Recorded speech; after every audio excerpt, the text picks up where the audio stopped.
Good evening, everyone, and welcome to Extra Time. It is Sunday night, the final word on the weekend's action. Thanks ever so much for joining us to talk about what is another defeat, of course, against Arsenal at the weekend yesterday, 1-0.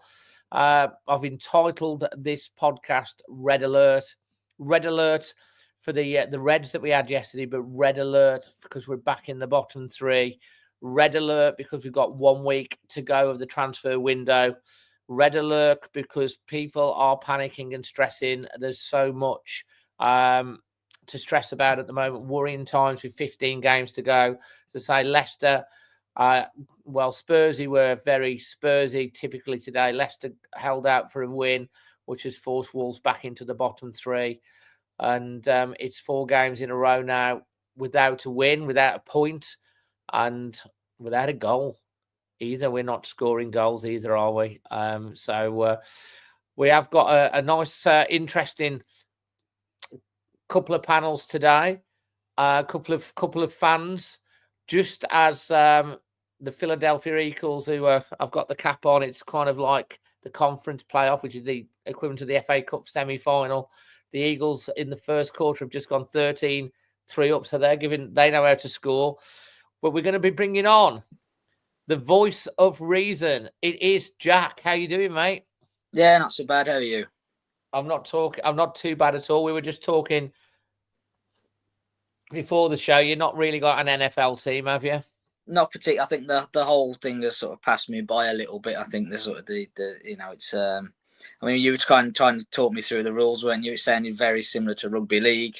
You have a certain amount of phases, and then the other team get possession and things like that. But yeah, I think it's always good to have sort of other sports as well, isn't it? Because I mean, such as in our current predicament, you can kind of switch off from the Wolves a little bit, can't you? So I follow the cricket a lot, but in England are just as bad at the minute, so that's great. So but that's it. Yeah, we'll talk about all of the do a bit of fun with the NFL stuff, and we'll talk a little bit about that in a bit. But if you're a fan of any of the American football NFL teams or anything like that, I'm Eagles. I'll tell you why. 1 week out from the Super Bowl. I hope they win today to get to the Super Bowl. But 2 weeks out from the Super Bowl. But let's bring on who she had thousands watching yesterday on the watch along. It is our Chelsea. How you doing, mate? Hello. You all right, Dave? Hi, buddy. Great to have you on, especially after you did the watch along for us yesterday, which was literally the joy and the pain, the roller coaster ride of what is watching Wolves, and all of that. But whilst you're on, do you have an NFL team? No, I've got to be honest. I don't enjoy the NFL. I'm more into Formula One and tennis. Oh, you like your Formula One? I do. I like Formula One. Who's your favourite Formula One team and driver? My favourite driver is Max Verstappen because he's aggressive. My favourite team, probably because of my dad growing up, is probably McLaren. But my allegiance is Max Verstappen. I do like the McLaren. Does Lando Norris drive for McLaren? Yeah, and Oscar Piastri. Yeah, I quite like McLaren and Lando. Do you do any of that, Jack? Any of the Formula One? Not really, no. Not really. You're on the cricket. Cricket, yeah, and a bit of rugby. But again, with the rugby, I'm a bit of a glory hunter. I watch the Six Nations and the World Cup, but I haven't really got a club side or anything like that. So, yeah. Absolutely fantastic. So loads of people saying evening. So listen, Chris Humphries is a 49ers fan. Are the 49ers still in it? The Buffalo Bills are playing the other effectively semi-final. Reason I'm Eagles, by the way, is because I picked one. I watched the Mark Wahlberg film. If you've not seen it, I can't remember what it's even called. And I've followed these for sort of like 10 years. Would love to go to Philadelphia one day to watch a game. All the silver brick does cost quite a lot, so I can't see it happening. But yeah, we've literally got them on in the background here. Look on the telly, and they're 14-3 up now, so that's a great start. Steve's from Ontario, yeah. So Eagles versus Commanders, Chiefs versus Bills. So poor old Chrissy's 49ers are out, but he was inspired by Joe Montana. That's how he started watching there. So if you've got any of yours, we've got Sean's O'Keefe is the Seattle Seahawks. I think they're out as well. So look, we've got loads to talk about, haven't we? Because like it is Wolves. I've got to be honest with you guys. And we've got like 400 of you watching already, which is amazing. So if you want to join in on the YouTube channel, just hit subscribe and you'll be able to get involved with the comments. I've got to be able, all the negativity, all the moaning, all the stress that I just see all day about everyone being so down. It's really it's starting to depress me. I've got to be honest. I've been feeling quite down today, and as someone that follows every little move that Wolves does because of the channel and reporting on what's going on and trying to give you all guys information and thoughts and stuff, it can get you down a little bit. But that's kind of where we're all at. Before I go to you first, Jack, on how you're feeling at the moment. First of all, I do need to say, of course, as always, thank you to the wonderful Creation Wolf. We love them. They power tonight's Extra Time. They do deliver the industry's latest and most advanced digital solutions. They're dealing with quite loads of brands. They take your digital presence and digital capabilities to the next level. You can find them on creationwolf.com. Link is also in the description to their video. And as ever, we're very, very grateful for their support. Jack, let's go over to you. I'll throw the floor open to you first, mate. Where are you at right now, emotionally feeling with Wolves? Gary O'Neill's gone. Vitor Pereira's come in. We've bought Agbedu in the transfer window. Nothing else has happened. One slipped through our fingers. We've got a week to go. It's a week tomorrow, actually. Where you're at?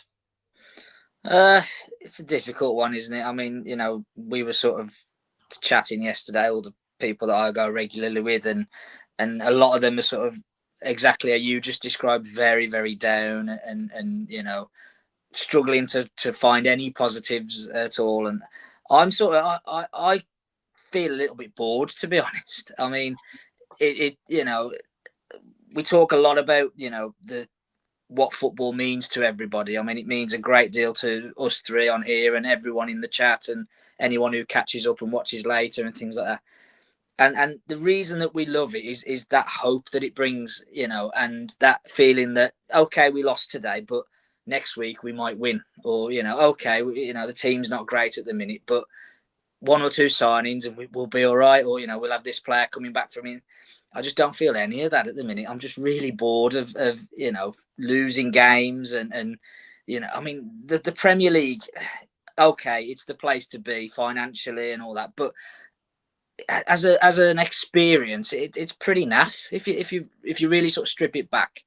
I mean, you've got Arsenal who, okay, they won the game yesterday, but with the money that they've spent on players and wages and everything, that to be taking 2.5 minutes to take a corner and some of the time wasting and the rolling around, it's just not an enjoyable experience, is it? It's it kind of sucks the joy out of it a little bit, doesn't it? And because you've not got that hope, and that's probably the best way to put it. I think disenfranchised is a good way to look at it. Because exactly. Particularly a club like Wolves. We've always talked about the fact that we're very rough around the edges. We're not a conventional football club in a lot of ways. We do things a little bit differently. Our fan base is very different to a lot of others, and that's something that we should really be proud of. And the amount of kind of kicks we've had this year and the last couple of years, actually, if we're being brutally honest, from ticket prices and some of the communication from the club chairman and VAR decisions that have gone against us, and the poor recruitment and players refusing to play, players not looking interested. It's like you've just said, it's difficult to kind of find hope, really, and you can take yesterday's game in isolation if you want, and we can probably talk about it in a second, just as a Wolves versus Arsenal game, but it's kind of been a process that's been building for a while, isn't it, really, this kind of gradual ebbing away of identity and you know, just that feeling that you know, this is Wolverhampton Wanderers. You know, I don't feel that there's many people, certainly on the pitch there, that kind of get that and understand what this football club is about. And if you haven't got that, then unfortunately, as good as those players may be, then you've got no chance. You know, and that's kind of where we're at, I think. Fantastic. Well summed up, mate. Chelsea, let's obviously, you know, you certainly go through the rigmarole when you do it as a watch along, you know, and you know, ever since we started doing it, it's been really tough for you. And people love you doing it because you entertain them throughout it, and they see your frustrations and everything. And no different yesterday, you know, as a Wolves fan. Where are you right now with obviously the change of manager? Victor's come in. We lost again yesterday. I felt like Wolves find a way to lose from the jaws of victory. It's kind of like we had such an opportunity yesterday and we still managed to mess it up. Yeah. I feel like with Wolves at the moment, it's been a long time since it's been a very much of a winning team, and it stems back from last season when we started losing in the FA Cup, and it's continued into this season. The lack of recruitment over the last few years, we haven't gone forward and we've kind of lost that belief. When I was watching the game yesterday, I did not believe we were going to score, and to think you're going to a football game and you're hoping that we score one goal, but we know we can't keep a clean sheet. It's just really deflating.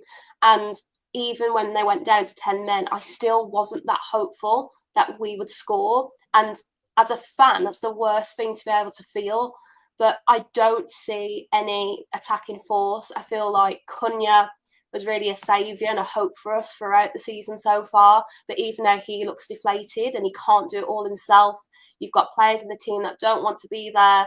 And there were some standout performances, like we were saying on the watch along. We were proud of Agbadu. I think he's come in and made a good start. But when you're talking about your defender being the best player on the pitch and they were down to 10 men for that long, it brings in concern of where we're moving forward. And we deserve to be where we are because the owners have not reinvested in the club. And sadly, I think when you're in the Premier League for a long time, that feeling of progression cannot last for that long. And we've really stagnated, I think, over the last 2 or 3 years.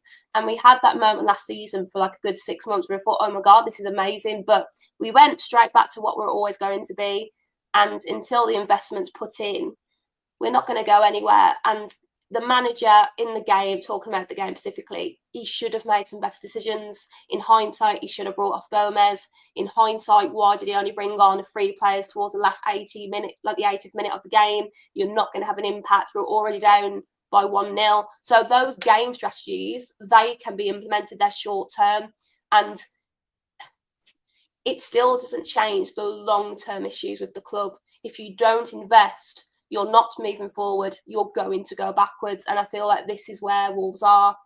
The manager can do everything he can with the players that he's got, but without the ownership's backing, we are exactly where we're expected to be. Well, exactly. To be honest, and Chelsea well summed up, really.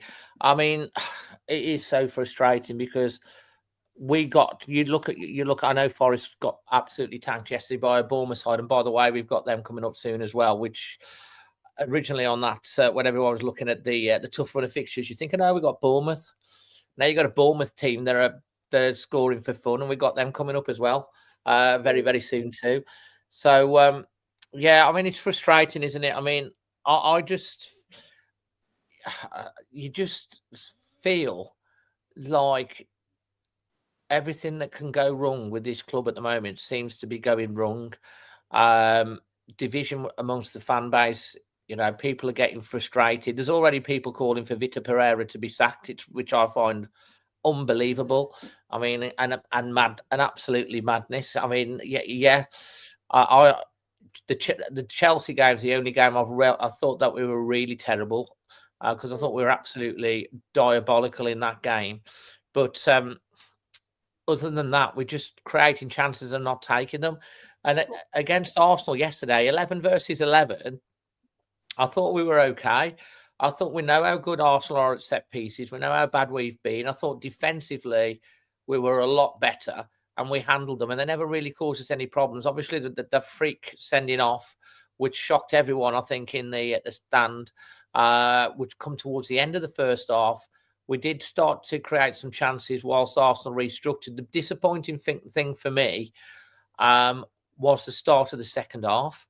I was so disappointed with the start of the second half because Arsenal got in. Yeah, they felt enraged because of the sending off. But God, how many decisions have we had where we've been on the wrong end of it?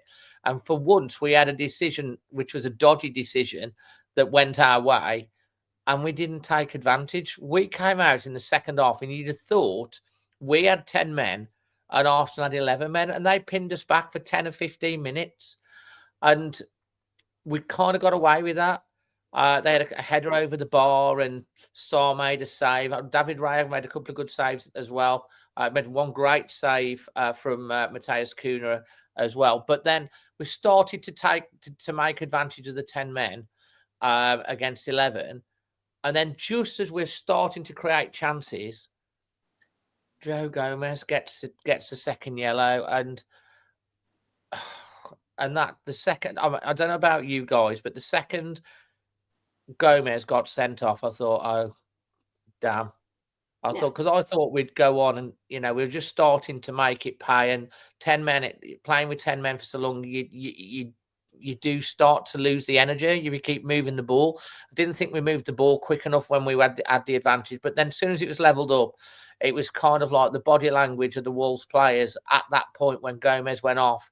It was kind of like a bit defeatist. And obviously Arsenal score the goal. It's a half chance which goes in. Those things go past the post for us when they're against us to go in.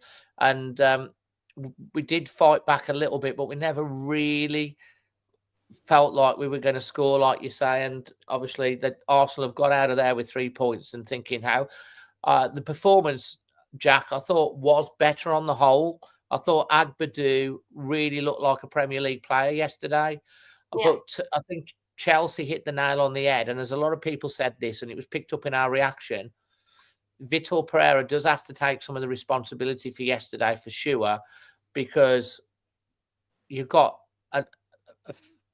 the pit bull who's always likely to get a yellow, already on a yellow, always likely to misplace one of his tackles. And to me, he should have subbed him off and brought Tommy on. What do you think, Jack? I'm not so sure. I think Gomez has picked up a lot of bookings in the time that he's been at Wolves, and I think yesterday was the first time he's gone on and got a second yellow.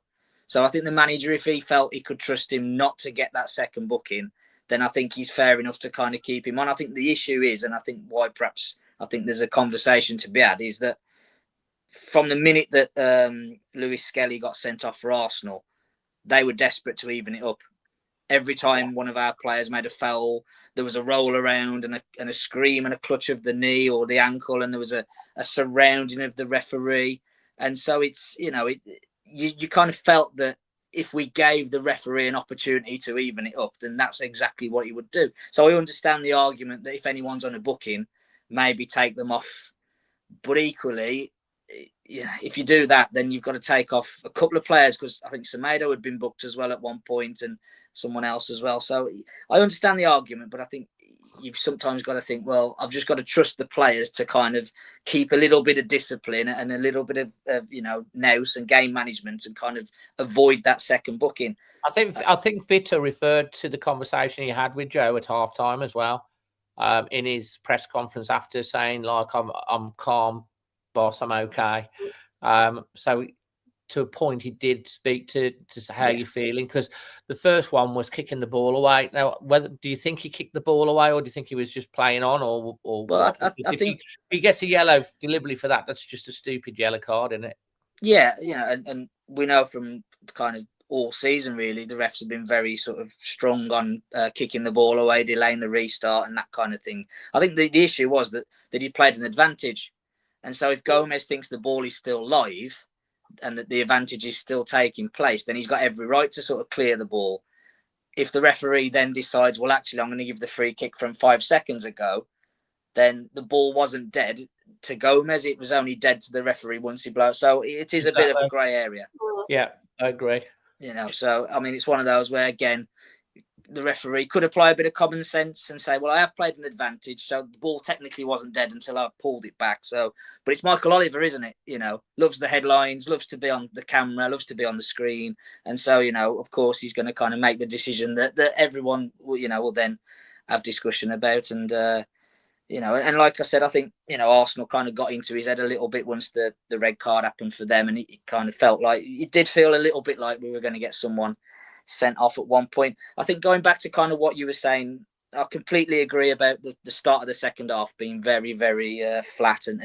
But I think that the opportunity we missed was the gap between the red card and half time, because you kind of knew that at half time Arteta would kind of make a tactical sub, or he'd do something with their system and he'd kind of counteract the fact that they had 10 men. But you had a sort of 6 or 7 minute window there where you could really have put them under the pump and really kind of tested them a little bit. And we kind of didn't do that. And so you go to half-time 0-0. And I don't think 0-0 against Arsenal is a bad result at all. So, I think at 0-0 half-time, you're thinking, okay, we're in this game, we're doing all right. And then they make the change. And like you say, they come out and they're a little bit stronger, a little bit more solid. They kind of understand their roles a little bit better because he's had 15 minutes to kind of explain who's going to play where, etc. And we just never really kind of got on top of the game from that point onwards. And then it kind of did feel inevitable that at 10v10, they'd find a way to score. We know how good they are at set pieces. So maybe it would have been something like that, especially now we've got one less player in our box per team to kind of defend. There's a little bit more space. In the end, it was kind of a very controlled finish by, ironically, the left back they brought on to replace the guy that got sent off. So again, going back to what you were saying earlier about things that go wrong, the opposition have a player sent off, they make a substitution and bring the player on to replace him tactically, and he goes and scores the winner. So it's kind of one of those things, isn't it? When you're sort of 7th in the table, that doesn't happen. When you're 18th, it does. So I think it was a missed opportunity yesterday. And I think we were better than we were against Chelsea, and certainly, there was defensively we looked a little bit more structured. There's still massive concerns in terms of just effort and commitment from the players. There was a number of players yesterday that kind of didn't really look like they were busting a gut. And when you're in a relegation scrap, and that's exactly what we're in, you need 11 players on that pitch that are fighting for you. If you're carrying even one or two that aren't putting the effort in, you're going to be absolutely dead. And I'll worry that, unless we can get proper reinforcements in the next 8 days that want to be here and want to play for the shirt and play for the team, then we are going to really struggle. And that's damning, because actually you look on paper, this isn't a terrible group of footballers, is it? But again, going back to what we were saying earlier, they've just had so many knocks and kicks over the last couple of months, years, whatever. I just think they've lost a little bit of belief and hope as well. It's just that's sad to think that, isn't it? I think everyone's sort of like feeling it at the moment. As I say, but like me, as the producer, we've all felt a little bit down today. I mean, we're just like, the Leicester result is kind of it's kind of like just tips off the entire weekend. It's kind of like, I bet Spursy are very Spursy, and Leicester get a result today. And do you know what? It just happened. But they fought well, Leicester. I mean, to be honest, there's been a lot of meltdown in the Leicester camp, because don't forget they'd lost 7 games in a row, Leicester. So they've been through a really bad run, but they still have some fight. I still think there's fight in this team and in the squad. I don't think that I think there is a mentality issue at the moment that we've got. Chelsea, you're nodding there. I think the problem is, and I know you can't always say bring it back to the season before, but when we started the watch-alongs against Newcastle, we had 6 our forwards out by the end of the season. We've had a mentality of losing for quite a while, and a mentality of mediocrity. And I feel like that's just gone into this season. We haven't made any steps forward. And when I was watching the game, the first things that come to mind are those basics. The forwards aren't pushing forward as a team. We're not closing down quick enough. Arsenal at the start of that second half showed so much determination and grit. And yes, I know they're fighting for a Premier League title, but when I look at these players, there are some people working really hard. For example, I think Cunha works really hard every game, but he's got to this point where his anger is showing rather than him doing it on the pitch with his skill. He's getting so angry. It's frustration, but then it's coming out of the players in the wrong way. So it's coming out in bad tackles. It's coming out with them moaning at each other that they're not making the right decisions. And going back to kind of like the manager as well, the manager, yes, they should have made some better decisions. And we agree with the time of the decision.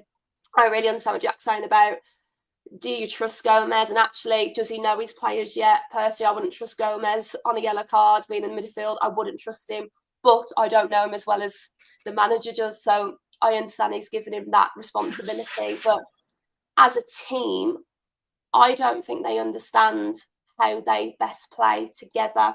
The forwards lack creativity. There's a lack of pace. There's a lack of movement. The amount of times that the defenders and the midfield are getting the ball, there's no movement from the forwards. They're so stagnant. They're waiting for the game to come to them. They're so passive in the game. They aren't creating chances. They don't dictate the play. And I was watching the tennis match today between Sinner and Zverev, and Sinner dictates the play. He makes chances happen. The team isn't doing that. And of course, that's from a mentality of losing for so long. We have picked up some results for our new manager, and we did see a little bit of that kind of spark come in. But now, since Chelsea going to Arsenal game, we have resorted back to type.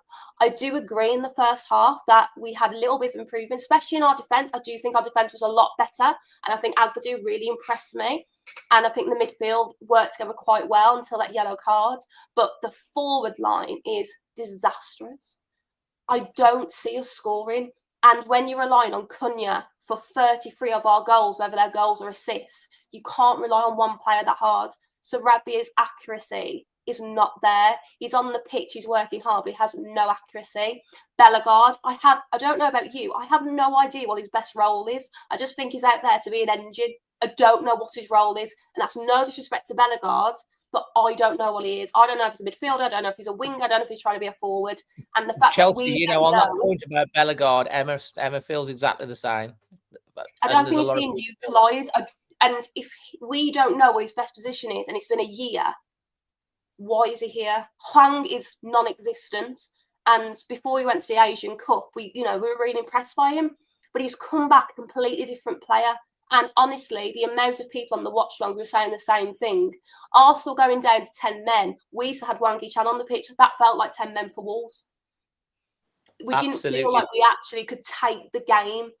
And Larson obviously going off was really upsetting for us because he is a good talisman. I've been impressed with Larson. He's scoring those poacher goals. He does hold the play up well. Did he have a great start against Arsenal? No, but they're a tough opponent against hard defenders. If we had kept Larson... Do you really think that Larson's done really well over the last 3 or 4 games? Because he has been struggled. I think he's struggled, but... That's been picked out. He hasn't been holding the ball up. He has been bullied off the ball. He has been missing chances. I know he's got 7 goals. But I think he's coming for a bit of stick recently. I feel like overall, he's going to have dips in his performance, but I think that he does work hard. He does try and push the team forward. He's going to have games where he's not bang on, but I'd say the last 3 games, the whole Wolves team has been bang on. So it's not just him. I don't think the responsibility of the failure of the team goes to one person. And I think the whole forward line needs to do better. Well, we are creating chances. We had 9 shots on goal yesterday. We had 4 shots on target. We didn't score. Arsenal had 3 shots on target and they scored off 1.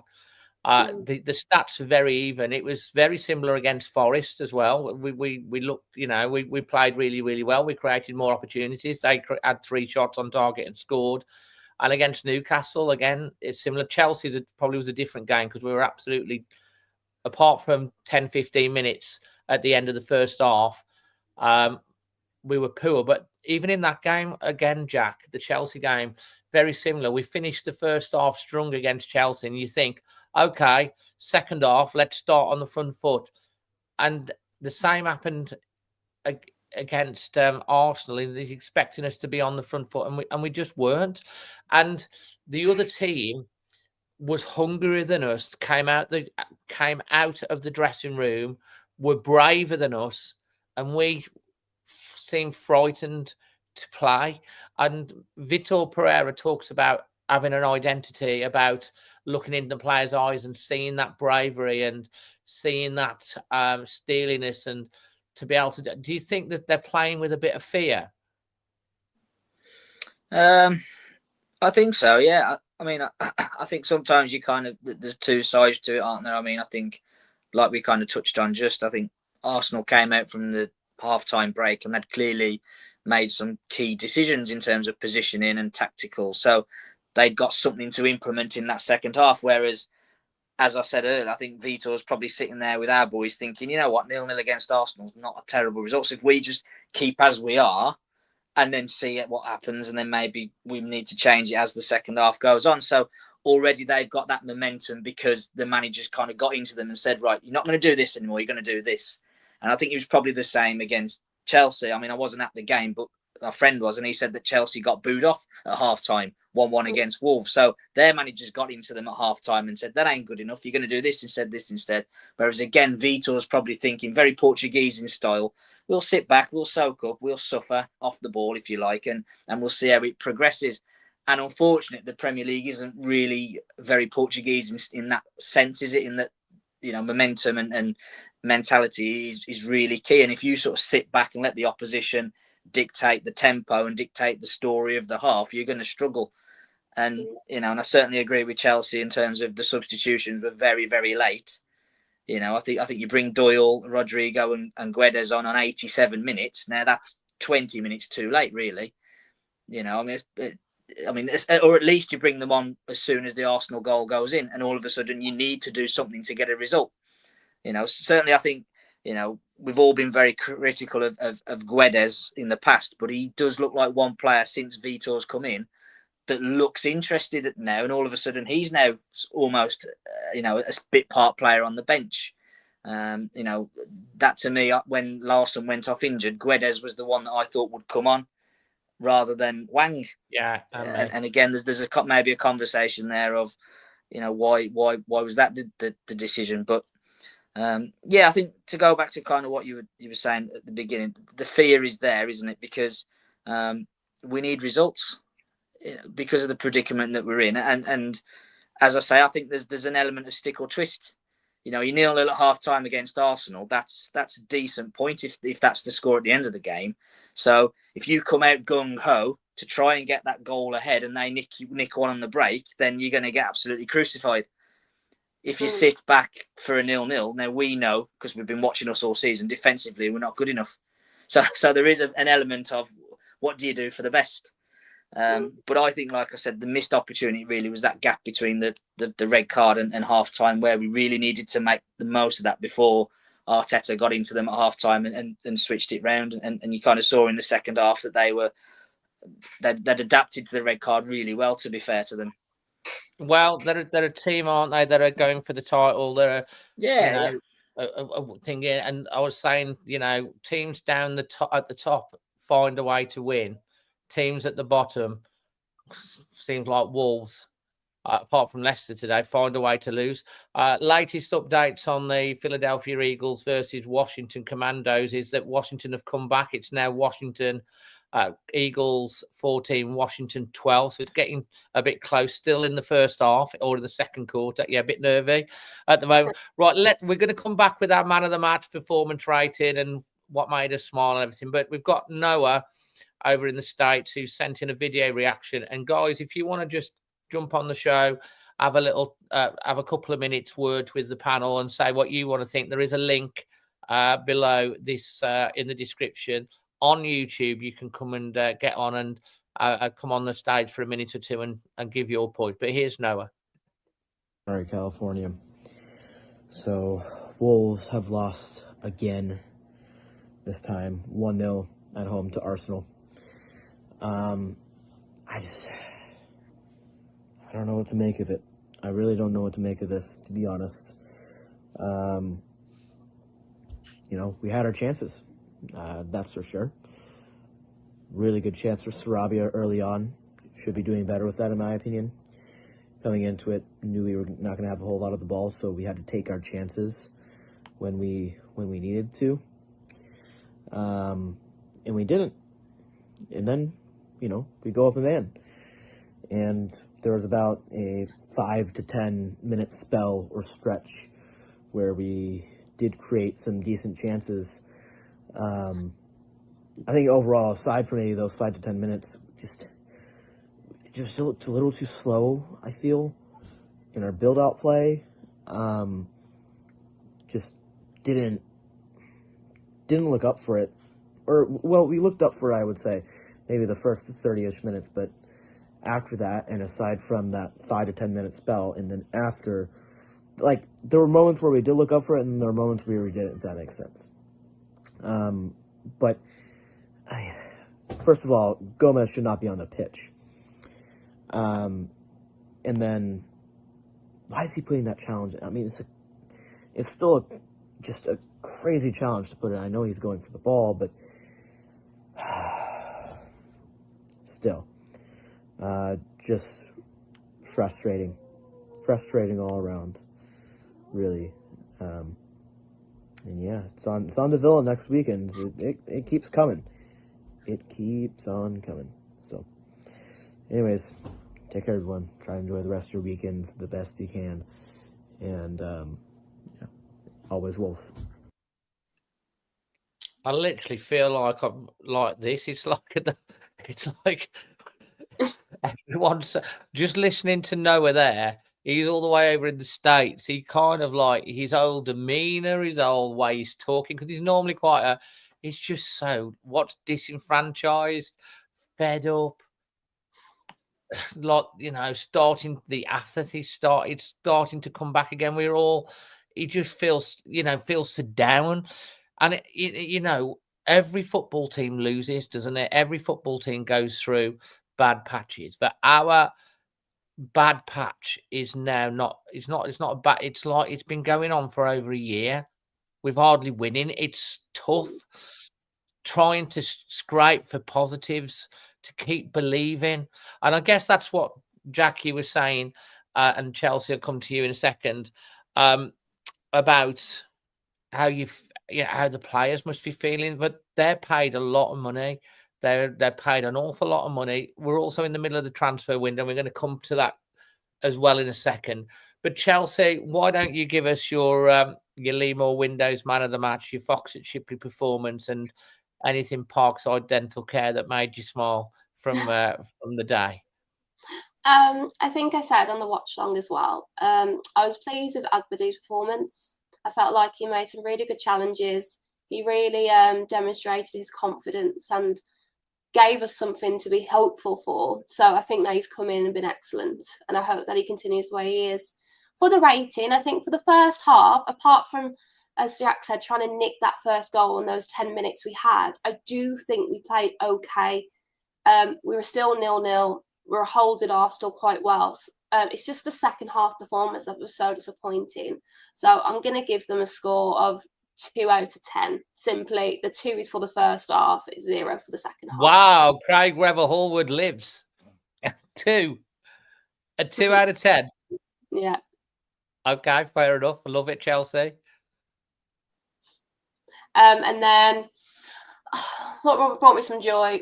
Just Agbadou. Agbadou brought me some joy. I always like talking to people on the watch long. It's always a good laugh. So I'll say the watch long was the highlight, and having familiar faces and all of us suffering together by choice, which I always find entertaining. Absolutely, mate. I appreciate it. Jack, let's hear yours. Yeah, I mean, I think man of the match is fairly easy, isn't it? I thought Agbadou was brilliant. I mean, it's been a long time since we had a defender that actually went out of his way to create a tackling situation and go and win it as well. There was a couple of times where he sort of hung back a little bit. You're thinking, "Oh, go and press," but he just went, "No, come to me, and I'll absolutely smash you, and I'll get the ball off you as well." So that was great to watch, and I think that if you're looking for little sort of nuggets of hope, if he's the type of player that we are targeting this window, and if we can get a couple like that, then you don't know, do you? But yeah, he was great. Performance rating, yeah. I mean, 4.5. I thought we ultimately we were toothless. I'd like to say we huffed and puffed, but I think for some players there wasn't even that really. There was sort of jogs and shrugs, if you like, and okay, we've lost again, never mind. And I think again, missed opportunity, wasn't it? If Arsenal turn up and are unbelievably good and rip you apart, and you kind of go, fair play, that's what they can do. But they weren't great. They found a way to win, like you say, which is was always a sign of a good team. But it felt like there was something there for us in that game. If we'd have been a little bit braver and had a little bit more commitment at times, So I can't be too sort of wholesome in any praise of the performance really, because I thought we were lacking in a lot of areas. And then what made me smile, I think Agbadou's performance, because I think we've been defensively absolutely dreadful all season, and that's the first time I've really come out of a game thinking one of our centre halves did really well today. Even though we lost the game and we didn't keep a clean sheet at all, but yeah, so that was again, like you say, looking for things to cling on to. Then his performance was probably the sort of the lone highlight of yesterday. Well, absolutely, and I think now's the time to talk about the elephant, the massive elephant that's in the room. And we're going to talk about your thoughts on the ownership right now. The transfer window is now 3.5 weeks in. We bought in Agbadou, and I agree with both of what you have to say, and I think majority of the fans that we seem to have got a little gem there. He was very, very nervous his opening games, but yesterday, bearing in mind he's playing on the wrong side as well, he looked a colossus in that defence. Some of the tackles that he put in, especially that one tackle in the second half, where he cleaned out the player, came away with the ball, perfectly fair tackle.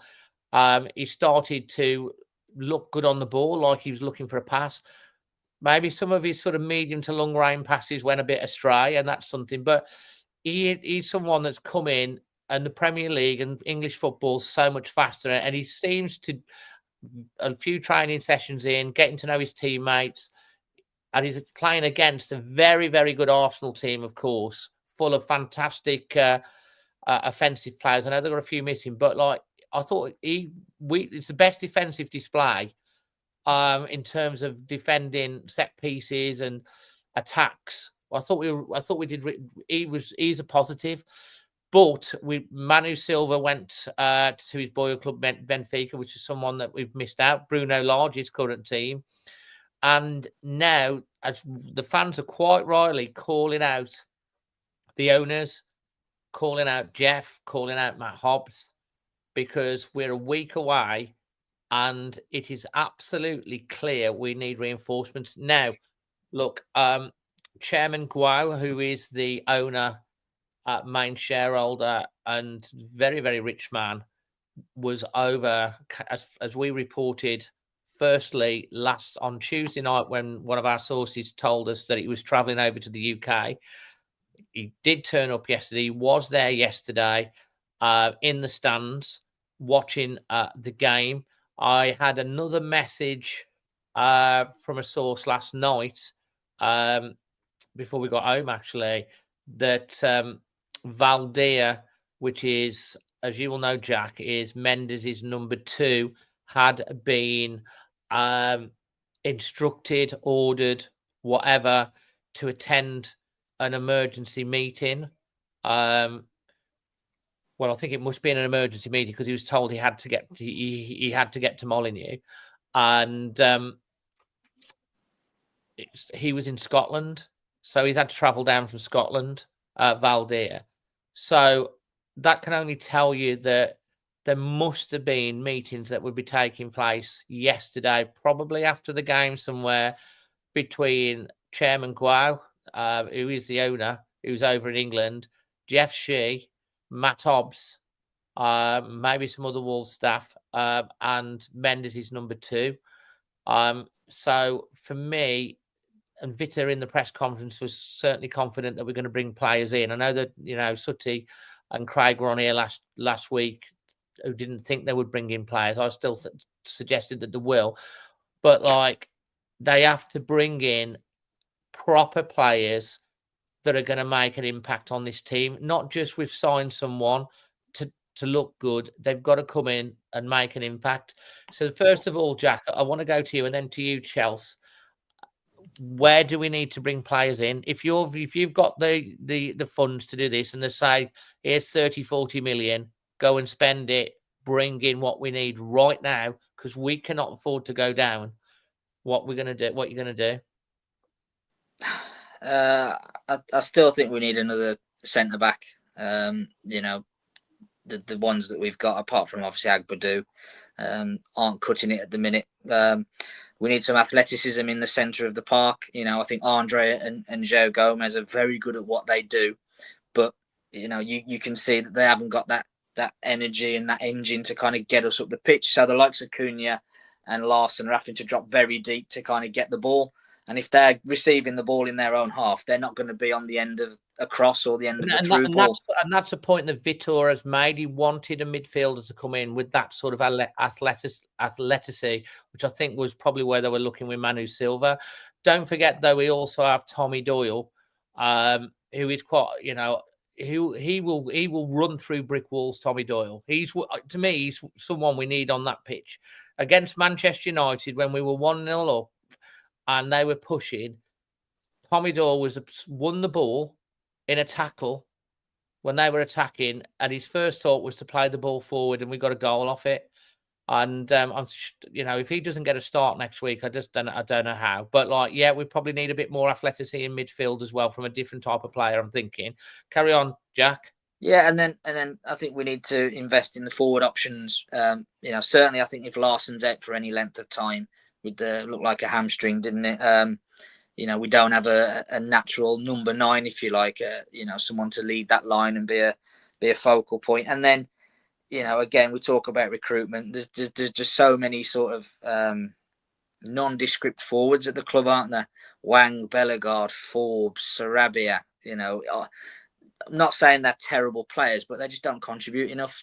You could probably kind of package all those 4 players in one and ship them out somewhere and replace them with one really good player and equal what they contribute. And I think that's probably what we need, really. You know, just right through that spine of the team, isn't, you know, you look at the teams that are, you know, not necessarily I'm talking about the Cities and the Liverpools, but the teams that are doing well this season, the Forests, the Bournemouths, they've got a very strong, consistent spine, good goalkeeper, good centre halves, got what they want in midfield, and then they've got someone that's scoring goals up front, and that's what we need to try and emulate, really. And I'll just stop you there because Brad Wall, mate, I can see your comments. You obviously clearly don't like Tommy. That's fair enough. That's your prerogative. But to say all he does is pass side to side and back, he hasn't got a pass to split the other team.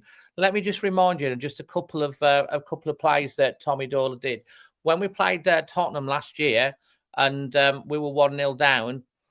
He got the ball, played a forward pass into Sarabia that passed the ball into Lamine, and we won the game 2-1. And I've just stated the game when he was on the pitch against Manchester United, he was back defending, and his first thoughts to pass the ball forward, and we got a goal from it. So sorry, Brad, you don't know what you're talking about, mate. If you think that, the other point to make, this lad is not getting a run in the game. He's coming on for 10, 15 minutes. He's not getting a run in the game. You've got Chelsea calling out, quite rightly, people like Bellegarde, who Gary O'Neill, you know, he must have had something on Gary O'Neill because he played him every game. He's played so much, and he's coming on in midfield ahead of Tommy Doyle. Come on, he's a proper midfielder, and he will run through brick walls. Against Brentford in the Cup last year, when we were, you know, down to 10 men, who was it that won the game for us? Tommy Doyle with his long-range shot. He'll have a shot from outside the box. He can also cross the damn ball. So, you know, get off the guy's back, support him, and give him a chance in the team. Jack, sorry about that, but it just winds me up. It's like, how can he say he passes side to side? He's always looking forward. Yeah, no, I think Doyle is a good player. I think there's perhaps concerns over his mobility, particularly in a 2. And we agree that. I think he looks better in a 3, Yeah, which is why he's looking forward. I think Vita wants this athletic type of player to come in as well.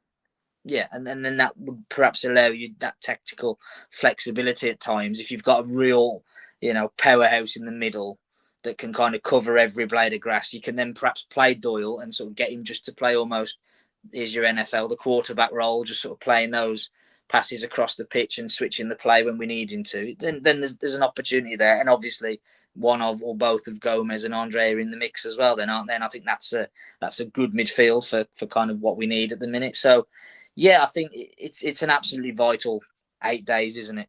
I think when you get to 11 o'clock next Monday, I think it is, isn't it? I think we'll have a pretty good idea whether we're going to stay up or not. And I think it's as black and white as that for me at the minute. I think if we don't invest in 2 or 3 at minimum Premier League quality footballers, we will get relegated. And Absolutely. I think it's as simple as that. Absolutely. And it looks as if the Eagles have gone back in front again, 2012. Come on, Eagles. Chelsea, I want to really you to deep dive into what we need now. Your thoughts, do you agree with Jack? Anything that you'd like to add? I think, obviously listening to Jack and also listening to the comments, I think we all are in agreement, majority of us, so that's a good sign. I think we need another centre-back. I think Agbadou is a really good gem that we found, especially in this transfer window, and I feel like if we can find another one of him with a little bit more experience, I think that'd be absolutely brilliant. I don't think we should be relying on people like Dawson. He's too old to be playing that role. We don't need Doherty back there. Looking at the midfield, I do think we're missing that connection because our players like Cunha, Sarabia, Bellegarde when he's on, they're having to work too hard in coming back into the midfield. We're not utilising a player like Doyle to be on. We have Andre Gomez as defensive midfielder, and then you have more of the creative forward-looking player. That we are missing that connection. Now, we've had quite a few managers with Doyle. We've had at least 2 or 3. They're not playing him. So my concern is there something about him that the managers don't like? Because if we're saying that we like him, there's got to be a reason why he's not playing. And whether that's just because it's more about the system, I think. There's got to be some system involved. I think we need someone in that midfield who can dictate, be that Rodri, be that dictator. So I think maybe we keep Doyle and actually give him at least 3, 4, 5 games and see what he can do. But he cannot be an impact sub. I don't think Doyle can be that. Doyle needs to be starting the game, set the tempo of the game, and then we bring somebody else on. I don't think he's being utilised the best way. So I think we need a defender. We need another striker to support so we don't have to continuously using Larson and also have a different option. Yeah, that's really it, to be honest. I feel like... I think you're right with what you're making, the points that you're making there. And do you know what? I agree. I think they need to go and try and get a finisher in. And if we have to spend a bit of money to get one, we need to do that. Larson, he's obviously, we don't know how long he's going to be out injured. Because obviously, I mean, it might not be too bad, but I think he was holding the back of his leg. If he's holding the back of his leg, that's a hamstring. So that could be, depending on how bad it is, anything from a week to 6 weeks. We can't wait around for Larson to get fit and then have only have Wang and potentially Guedes. We need to bring in someone that's can scare the living daylights out of things, and they're hard to get, but they probably are out there if they go and spend the money. So I think we need someone in the forward areas as well. Obviously, Lamina might be going, so that he's not going to be playing until after the window. But I think the message is pretty much loud and clear from all of the fans, everybody really. And do you know what? One of the best moments for me yesterday, and I'm not like one way or the other. I try and feel balanced. I'm more of a glass half full. But something I could get behind as a chant. I don't like nasty chants. I hate nasty chants and being nasty. But what I loved yesterday, the South Bank, they started this chant yesterday, which was back the club, back the team, or sell the club. It was on point, on message. You had the chairman of Fosun that was there. and that was very good chant, which basically was saying how the fans are feeling. Like, if you're not going to back this team, if you're not going to continue to invest or have the ambition to take us forward, then do us a favour and sell us to someone who has got a vision. And I'm pretty sure that message would have got home yesterday. And I really applaud the South Bank and the rest of the fans that got behind that yesterday, because that was absolutely on point. And I think that's kind of like resonated, I think, with the majority of the fans. There are some that are sort of like, I want them gone no matter what. They're like the devil incarnate. I ain't at that. At the end of the day, they took us from nowhere to get us into Premier League, and we had some of the best seasons. But we have gone backwards, you know. So, but there's some that are devil incarnate, some that were like completely don't matter what they do.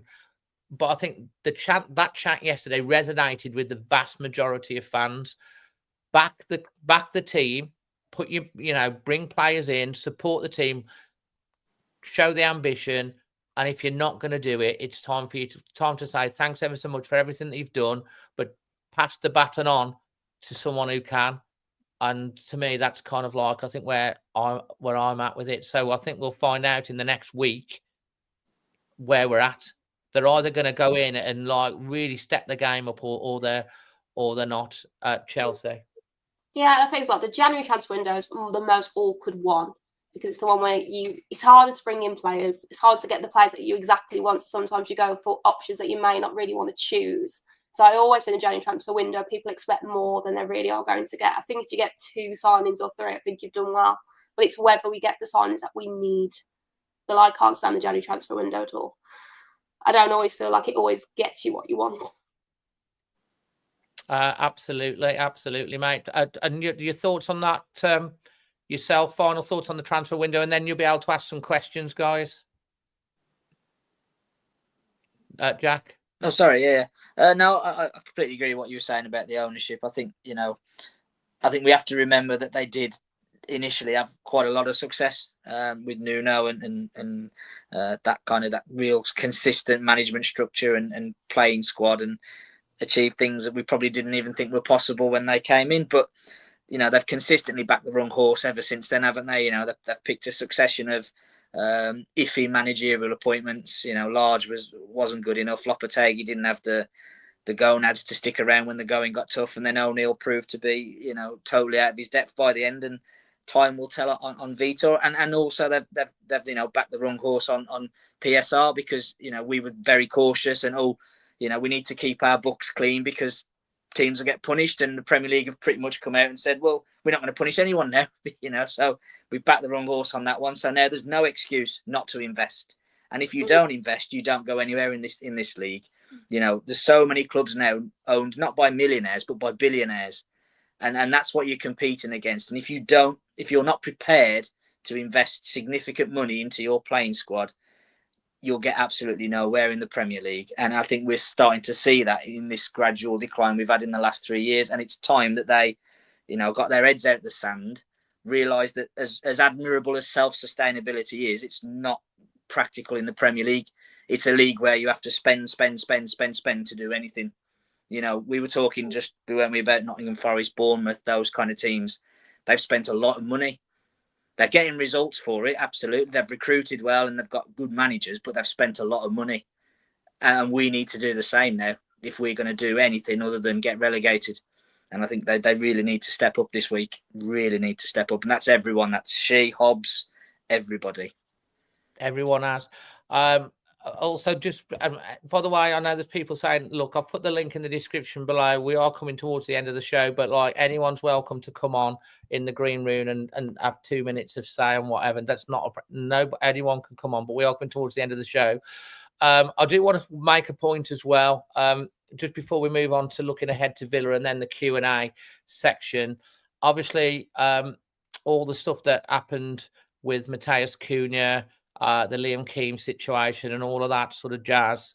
Obviously, we broke the video out on socials. Thanks to Craig for seeing that. We did a report on that.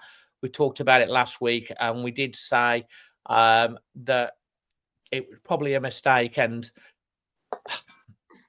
we hope that Liam apologises for that. And it was unacceptable, the amount of abuse that he was getting, because no one deserves that, because, you know, he made a mistake and he got a lot of abuse. So did Kuna, by the way. Kuna got a load of abuse back on the thing. So fair play to Liam Keane from the ENS as well. He did go dark for a couple of days and then coming out and putting out an apology, which has gone down well with most people. And, you know, I hope the people that were giving him death threats, apparently you did all think about that, because you can disagree or agree, or people make mistakes in life. No one should get vitriol and hate. I mean, I've had it.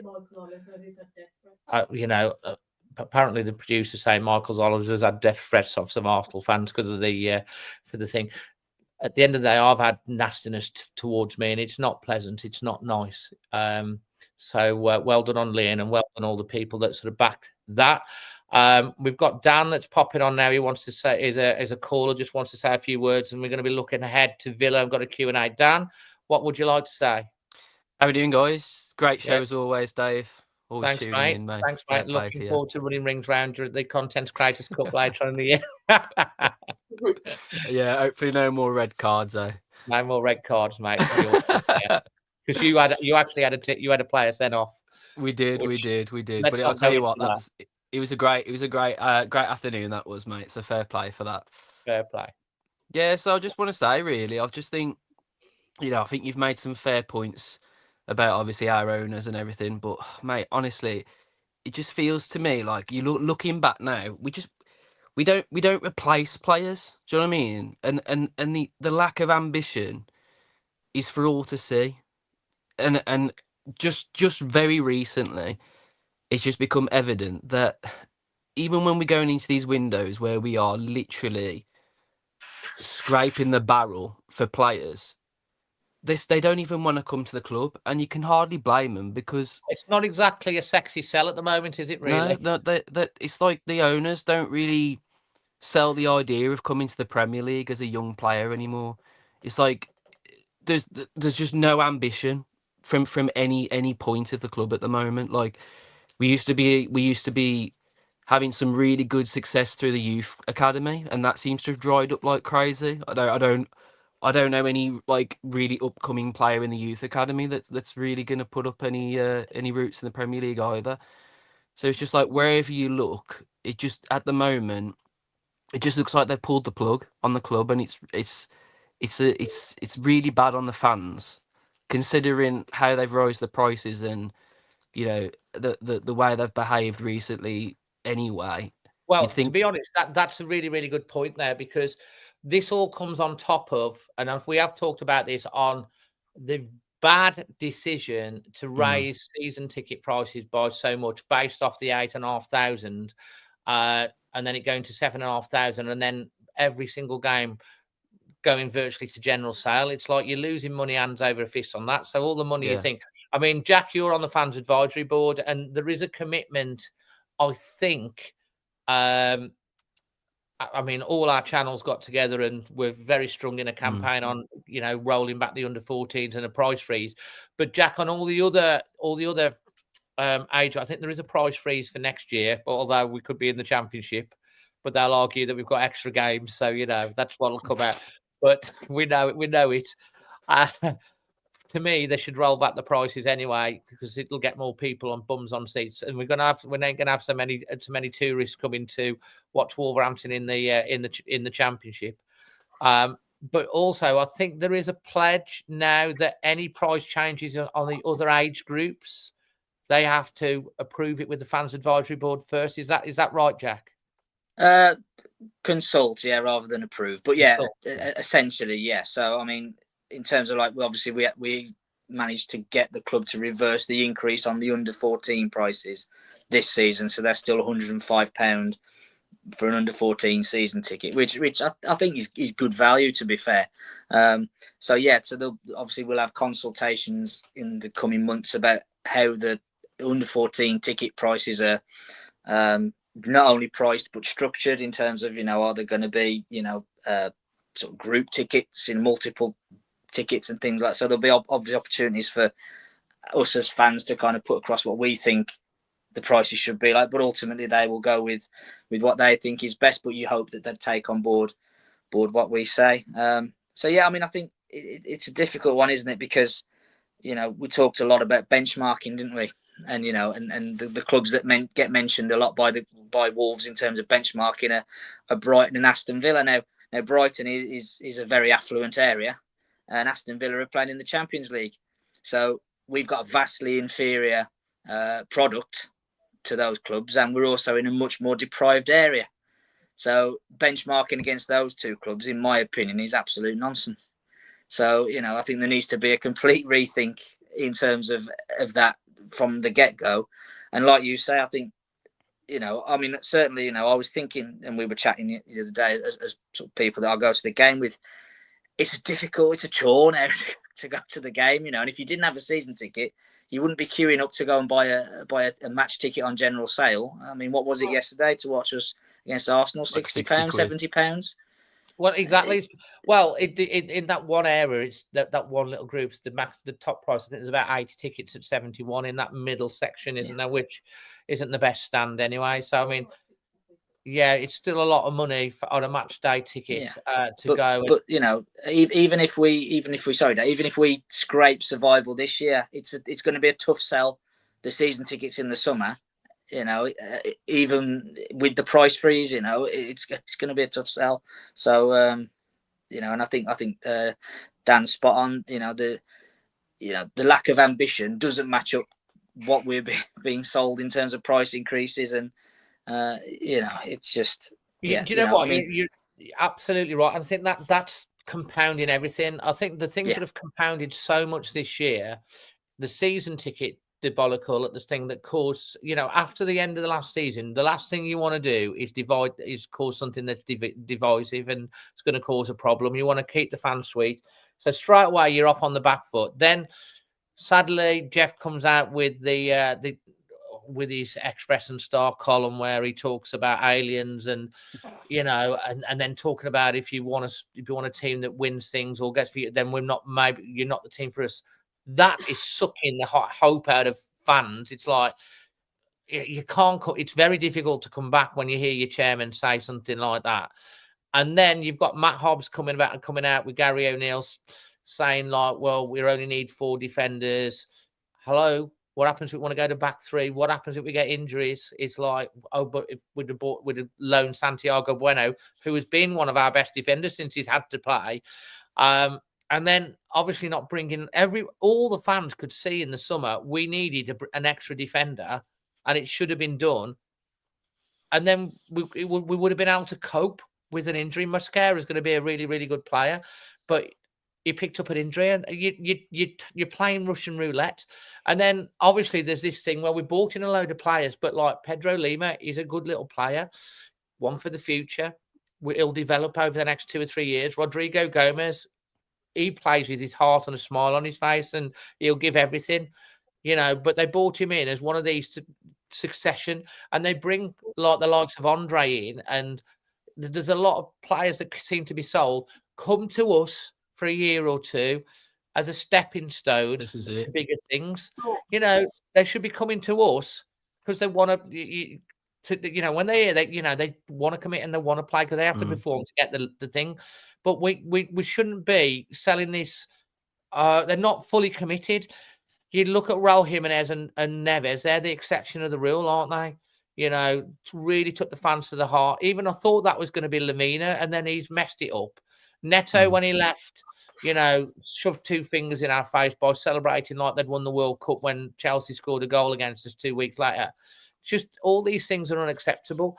And like they need to be bringing, if you haven't got, if we had a point where us was right, if you come to us, we're going to be pushing for Europe and playing in European football. We're going to be going long way in cups. We had that under Nuno. And now the dream that we're trying to sell players to come in is like, come to us for a couple of years and you'll get a bigger move to somewhere else, which means we're just a stepping stone club, or come to us and get involved in a relegation battle. And you're only going to get players to come to us in a relegation battle if you can see that they're actually, we're going to get out of this and we're going to push on next year. And they're going to pay the dollar to bring them in, Dan. back to your point. The thing is that at the moment, like, their whole model doesn't make sense. We've got one of the smallest squads in the Premier League. Like, the whole "we're going to be the next Brighton" thing shouldn't really be the case until you've got players. You know, you've got the squad, you've got the depth. We don't have the squad and depth to be able to sell on assets constantly, because it's been slowly degraded over the last 3 but we years. don't replace the players, Dave, when we Exactly. sell them. Exactly. Where's the replacement for Neto?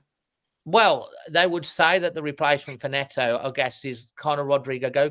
Neto is a replacement for Jota. I guess they would say that, but they're not ready. But they're like inferior replacements. You can't get rid of And if you such get an huge inferior assets. replacement, you end up, as what's happened every year, going backwards. And at some point, it catches up with you. It caught up. I remember Coventry flirting for years and years and years, and other teams have done that. Eventually, that trapdoor will catch you, and it could be this year that it actually happens. And I think that's where we're all. I think we've tried the Brighton model, but we've, for want of a better, we've muddled it up because we've missed out on 2 key points. Number one, as Dan correctly points out, if you sell players, you have to replace them. What Brighton do is they've already got that replacement in the building for 2 or 3 years, as well as their manager as well. By the way, yeah. So that they'll sell. I don't know who they sold, Cucurella, for example, to Chelsea. Their replacement for him was already at the club. They'd had him for 18 months, Estupinan. And then all of a sudden, we've sold Cook. Oh, it's terrible. He's our first choice left back. Hang on, we've got this guy. He's just going to step up. Whereas we kind of sell a player and then go and sign his replacement. I think the only time we didn't do that was when we bought João Gomez to replace Neves, and they kind of had 6 months together in the middle, and then obviously Neves went. And the other thing that Brighton do that we've never, ever done is all these great young players that they sign, they've also signed Danny Welbeck and James Milner. Massively experienced footballers that have been there, done it, and can guide those young players through those ups and downs of being a footballer and develop them. We've got no leadership and no experience in our squad whatsoever. No, we sold all the leadership. Yeah, in the same summer. In the same summer, we let Cody, Ruddy, Sace, Dendonka, Bolly all go in one summer. Chelsea wanted to come in there. So I was just copying them. No, I absolutely agree. We've been saying it for a while, and Dan's made a fantastic point about the lack of reinvestment, and we really haven't shown any sort of bite for the last 3 or 4 years, and this is just the repercussions of poor management and poor investment, and we're exactly where we should be for the investment that they've put in, and that's why I'm really concerned, because the likeliness is Cunha is likely to go by the end of the season. We'll get, hopefully, 60, 70 million for him if they don't sell him for cheaper, like 40 million. And we won't reinvest in him either. We'll just get a couple of wonder kids again who won't be ready for another 4 years, and we'll be in the Championship. So it's the same story over and over again. We haven't reinvested in Neto. We didn't use the money really for Kilman until maybe Agbadu, but that's a bit late. We should have bought 2 defenders, and Cunha's another likely one to go. I do feel like we've basically become a team like Southampton, and we're now the filler squad to Liverpool or something. That's what it looks like. We're becoming the filler squad for the wonder kids. We are. We're just a stepping stone. That's what I feel like we are. But actually, we're not even finding amazing wonder kids anymore either. And do you know what?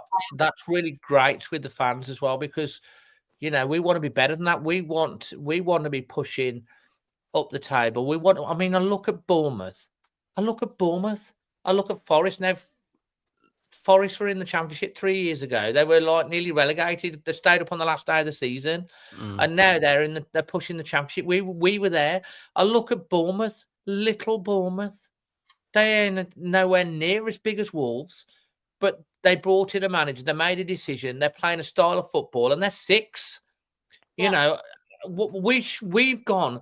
These clubs have all gone past us. Villa or another club that has come from behind us and gone past us. And you cannot argue it's a multitude of bad decisions made by the leadership of this club over a long period of time. Mistake after mistake after mistake after mistake. Arrogance in some points. Oh, we'll be okay. Oh, we can do this. Oh, we've got enough people that will sell out every week. All of these presumptions, you don't understand the football club properly, because fans, we've been there and seen it all, and you've only got to get it wrong a couple of times, and then. I mean, Stuart there's just come on the screen there. Our recruitment model window is a window model. It's too late by then. You have to plan in advance, multiple options to get the event. We just panic buy as well, Dave. We just panic buy every single time. Exactly, and we don't seem to have a strategy. I'm not so sure. Should we stay up? Whether or not there will be a wholesale change, because to me, I've said before, we need a proper CEO that comes into this club. A proper CEO. Jeff needs to go and concentrate on esports and Fosun sports, which is where he's got his passion for. If Fosun are going to stay, it seems to me like they've got to change. They've changed the manager, but the off the pitch stuff is not working either. So surely there needs to be a change there as well. And can I just say as well, Dave? Sorry, people are like blaming Vitor at this point. By the way, for the results that we're getting. If you look at the games that he's managed to get us some points in, and the dressing room he came into, he's pulled off miracles in just getting those points as it is.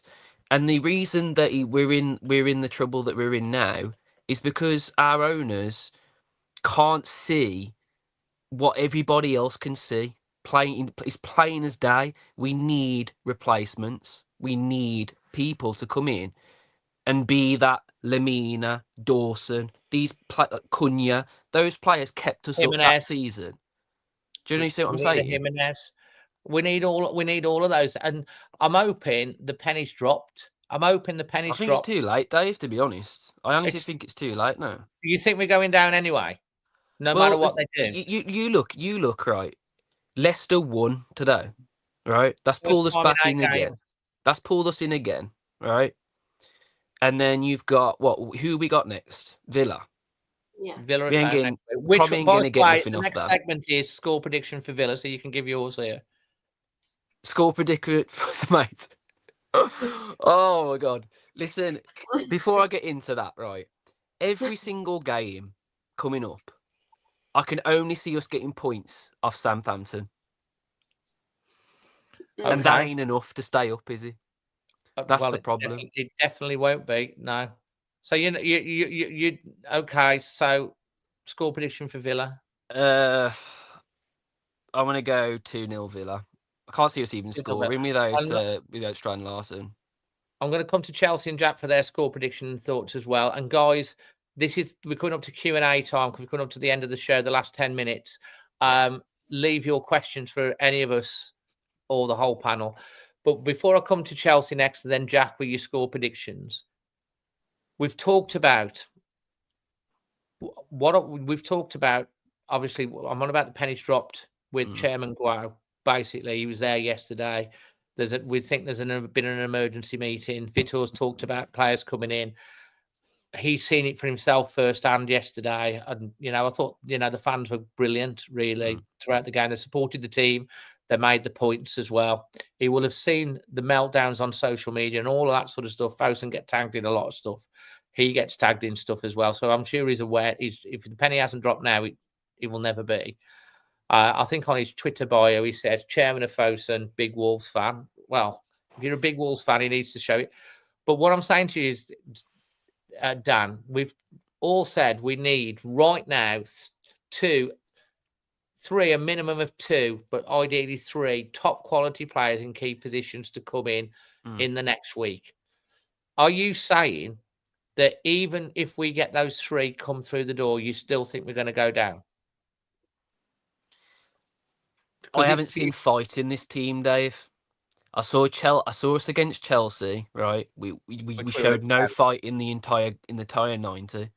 I saw us against Arsenal against 10 men, and we couldn't play 10 men. Yes, okay, it's Arsenal, whatever. But you're at home, the crowd's with you. You need to do better in that position. We fall behind, and we get cast by the wayside again. And it's just. This is the problem with me. Like, I'm not a fickle fan. If I see a team fighting and we lose, all right, fair enough. The next game we might do better. I haven't seen fight in this team to tell me that they're gonna fight to stay in this league, and that is the issue. So the answer to the question is, If we bring in those 3 players, do you still think we're going to go down? If those players play like Agba do, with fight, passion, and play for the badge, we will be able to stay up. So, But if those players that are coming in are just going to be, well, you know, Uncle George has told me to come here, and then I'm going to end up in Arsenal, Chelsea, Liverpool, Man United in the next few years. I'm not so sure. okay. Chelsea, your thoughts, score prediction, and also, are we going to stay up if we bring in these reinforcements or not? Do you think we'll bring in reinforcements? I don't believe the January transfer window is the best one to do business. I think Wolves is a very hard sell in location and their aims for the future. I don't think they have any aim apart from being stagnant. I don't think they're going to put their money where their mouth is. I think if we're lucky, we'll get one. So I think based on recruitment and based off our mediocrity, I think we'll go down, truly. And honestly, the character of this team is so bad. I think they'd struggle even more in the Championship because there's enough boys in the Premier League who act like petty children, whereas in the Championship, they're actually gritting and try really hard, and they're aggressive. I think we'd get spanked worse in the Championship because I think they let us go away with it a bit more. The Villa game, again, I agree with Dan. It's this. There's no fight in there. They need to know this is a derby, and we want to crush them, but it's not going to happen. I think if we're lucky, it'll be a 2-1. I don't see us winning that game. I honestly don't see us scoring 2 goals, and I think Villa are going to be really up for it, even though we're at home. And I think the fans are just so disenfranchised. As soon as something goes wrong, I think the atmosphere at Molineux is going to change. And these players do not have the character. There's not leadership to turn this team around. They're a bunch of headless chickens with no leader. And sadly, we thought Lamina could be that person. But these players have lost so much confidence in themselves and what they're doing. There isn't a leader on that pitch who can solve it. And the manager is stuck with a team that he really doesn't have enough time to sort out. Wow. Okay. Jack. Yeah, it's difficult to disagree, isn't it? I mean, I think the point about the fight and the character is absolutely key. And it kind of runs through the centre of everything we're doing at the minute. You know, we're talking about, new signings as if they're sort of silver bullets, and you put 3 new players into this team. Yes, it improves it, but if the existing players still can't be asked, then you're dead. You know, I mean, you look at, like I said earlier, you look at the team yesterday. How many of those 11 that were on the pitch were really busting the gut and really wanted us to get a result yesterday? Because as soon as we went 1-0 down, it was that shrug of the shoulders. And I did feel when we went when I felt like when Joe Gomez had the sending off happened, I felt like it just deflated us. We all knew what was going to get. That we completely deflated us.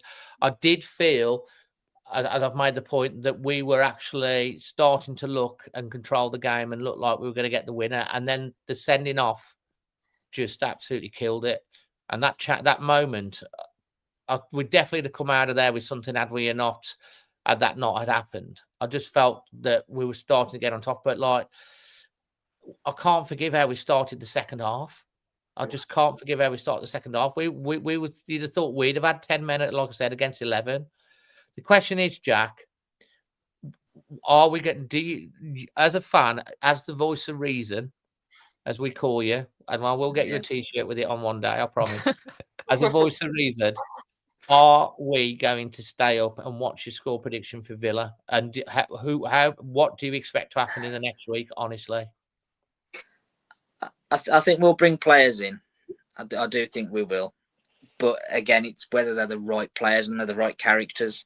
You know, like you say, you've left it to the last week of the window, so clearly your primary targets haven't arrived because they'd have been in the door by now. Yeah. You know, so we're not getting plan A at the minute, are we? That's patently obvious. I think can we stay up? Yes, we can, but that's mainly because Leicester, Southampton, Ipswich are just as bad as we are, and it'll almost be we'll stay up by default. It might end up being kind of the lowest points tally ever to stay up. We could do it, but a lot has got to change in a very short space of time, and that's difficult. That is difficult. You know, Vitor's got to, really sort of, I mean, I think personally, I think whatever happens the rest of this season, come the summer, there needs to be a real strip of this squad and a complete rebuild around players that actually want to be at the football club and aren't just here to pick up a wage until Mendes moves them on to their next club, or they get picked up by somebody else, or whatever it is, or Saudi come knocking and take them over there for untold fortunes and whatever. We need to really go back to, like we were saying at the very, very start, and I think Dan made the point earlier when he first came on.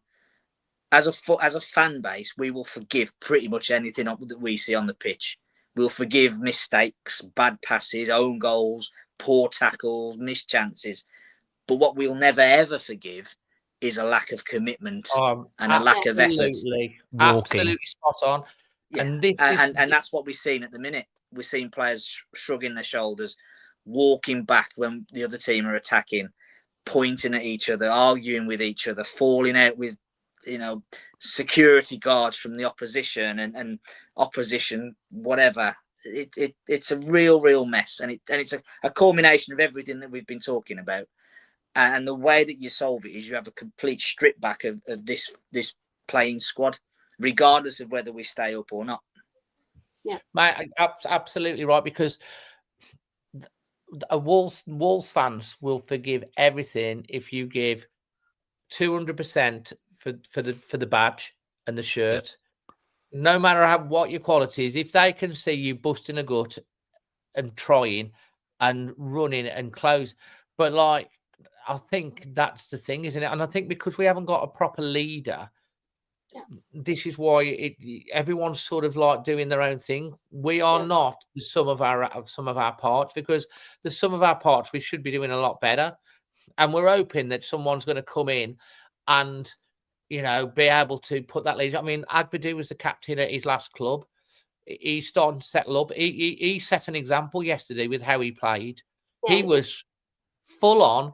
He's the best player on the pitch. By far.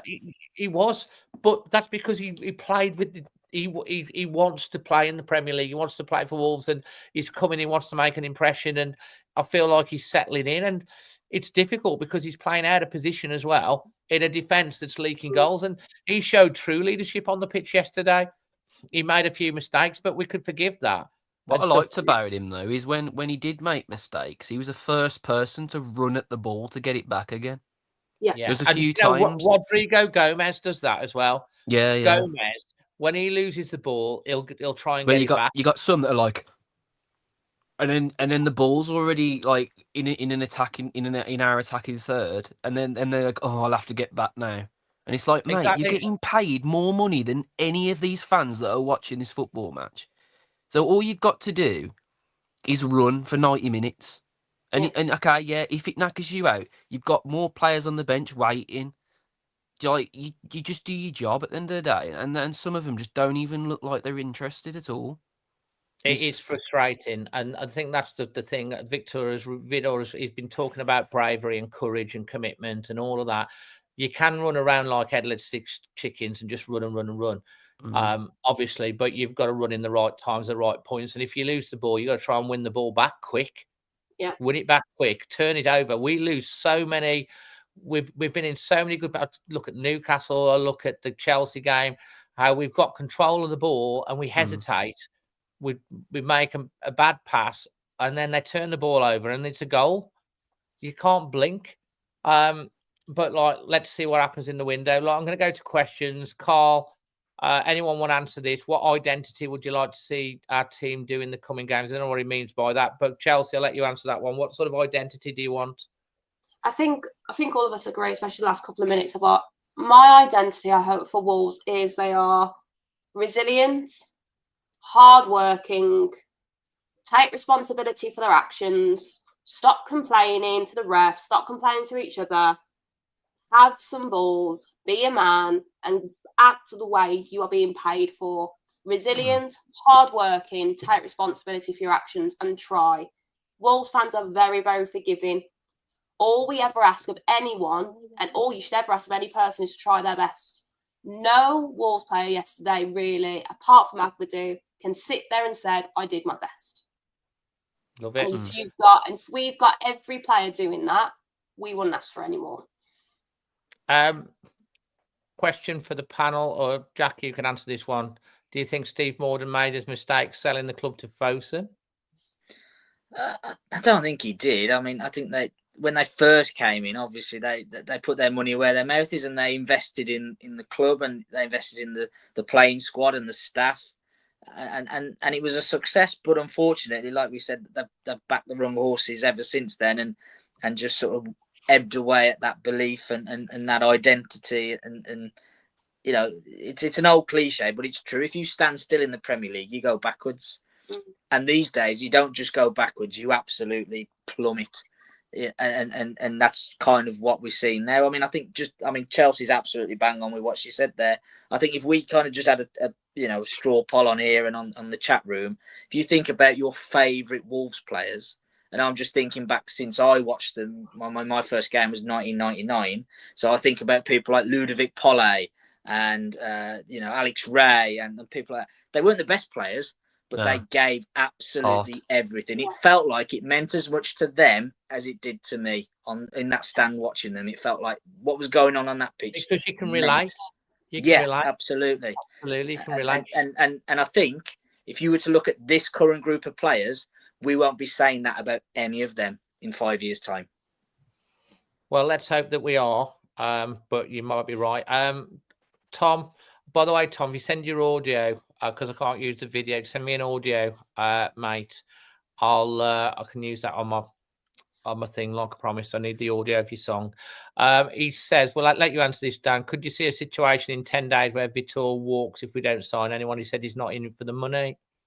I don't think so, no, because unlike Julian Lopetegui, I think the one thing that Vitor's always wanted is to manage a Premier League club. I think he'll stay with us until, we get relegated, and then I think he'll move on then. If we stay up, I think he'll stay then as well. But I just think he just wants to fight because he wants to be in this league.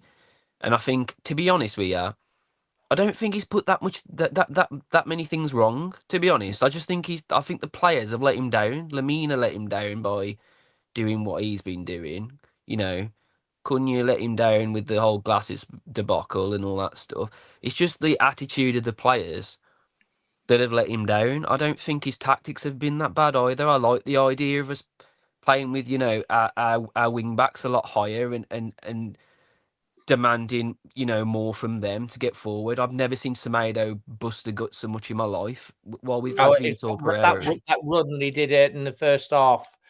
That doesn't happen under any of our other managers because they want him. They need him to. They need him to get back, and there's no urgency to get forward. Those areas in the sides were always vacant, unless you had players like Neto or Adama Traore. Our wing backs, maybe Ait Nouri sometimes, they stay so, cautiously on that line, and it allows teams just to gather the ball because we're always in the middle and getting over each other and stuff.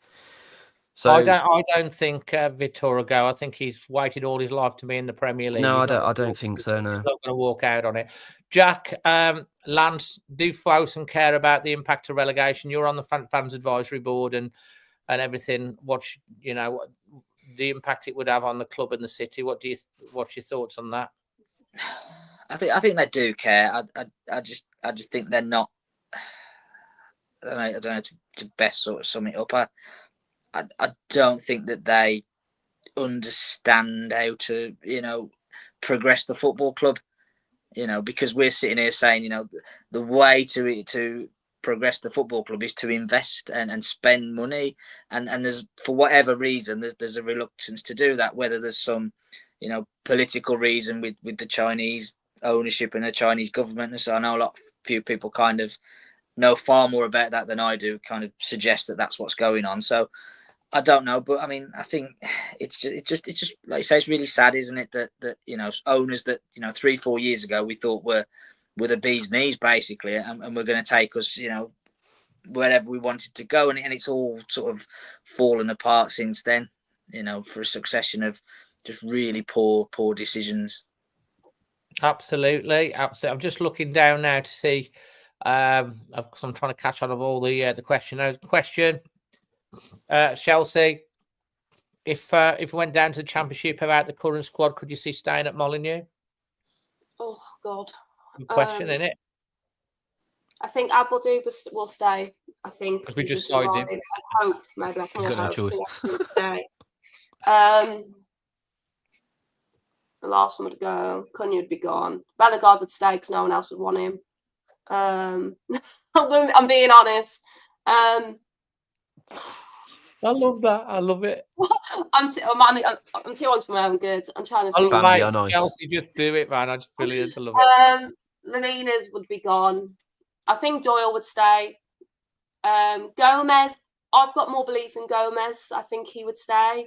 Fairness, I think Dawson will stay again because he's old. I don't think anyone else would want him. And I think Sarr would maybe leave. I think it's one of those awkward ones of the obvious players that would leave is obviously Cunha. So, Doyle stay. I think Agbedu might choose to stay. And other guys will stay based off the fact that no one else would want them. Like Bellegarde, I think. I love it. Dan, Dawson alongside Agbedu. Would you do that? Oh, mate, I can't be a hypocrite, man. On our show, I've said several times now. I think Dawson's coming to that part of his career now. Mm-hmm. He ain't got the legs to play under a manager like Vitor Pereira. We play too much of a higher line. I don't, and with Agbedu there, like, does that really help matters? I don't really think it does. That they're very much two aggressive players. One's a lot quicker than the other. So I don't know. And I don't think it think says it all that Dawson's on the bench and Doherty's playing. Doherty's playing, yeah, and hopefully we're going to bring in another defender. There is a specific question from Leave to Jack. He wants to know: were you Patrick Smash in the film? What? Oh, apparently that's a delete. Forget that.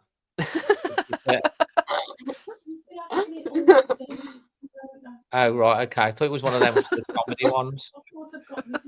Sorry. Emma's producer says Go on, producer. Yeah. Jack, should we sell Kuna this week? Didn't look bothered yesterday. I mean, we do that. We're going down. Just saying. Sorry, Jack. Yeah, I think that's the issue, isn't it? I think if we can, I mean, I think a lot of this talk is led by Sky Sports, isn't it? Trying to liven up a pretty dull transfer window by linking our best player with every club going. So, I mean, I think if we get to next Monday night and he's still a Wolves player, we then need to get him back switched on. And if we can do that, then he's got a big role to play in hopefully keeping us up. If you kind of admit defeat and go, well, you got to go, then you are saying goodbye to the Premier League, aren't you? I've got a question. You know, if Cunha scores that goal where he's coming out from the corner and he's just shot it slightly wide, does everyone's opinion change of Cunha during that game because he scores a goal? That's the problem. It's like it's the margins. I haven't got a bad opinion on Cunha. Do you know what I mean? I haven't got a bad opinion on Cunha. People are down on Cunha, and I'm not. I think his agents have been his agents are dreadful issues.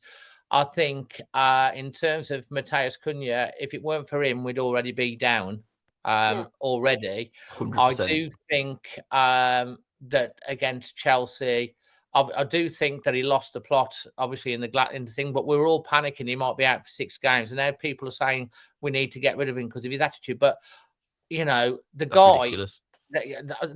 guy against Chelsea, Vitor Pereira said he missed training because he got flu. So he's played. I don't care who you are. You're not flipping. You're a human being. You know, even us going to a 9 till 5 job, if you had a cold or had flu and you go in and you are better, but you're still tired because your body's recovering. So the body language to me was more to do with the fact that he was just, his energy was low. I don't think he was absolutely brilliant against Arsenal, but again, he was the one having shots, trying to pass the ball. He was getting frustrated and angry. And Vitor Pereira has also come out and said that he hasn't come to him and said, I want to move. I think this is all stuff that his probably agent might have caused issues. I also think that the national press, especially because of the Arsenal links and all that, stir up this stuff. It unsettles the player. We're in January, all that's going around, and then obviously the stuff that happened after the game, which has all been apologised for and we covered earlier, has caused issues with the fans getting on his back and all of that. And I just don't see why people, if it weren't for him, we'd be a lot worse off. And I do think he'll still be here at the end of the window. And I think Kuna will be a big point in a staying off this season. And I think probably he will get sold in the summer, but he ain't going in January. I just can't see it. And we need to get off. If he got sold in January, do you think that would spell the end? Because I do. I don't see, like, I've seen us play without him, and we're 10,000 times worse than we are with him.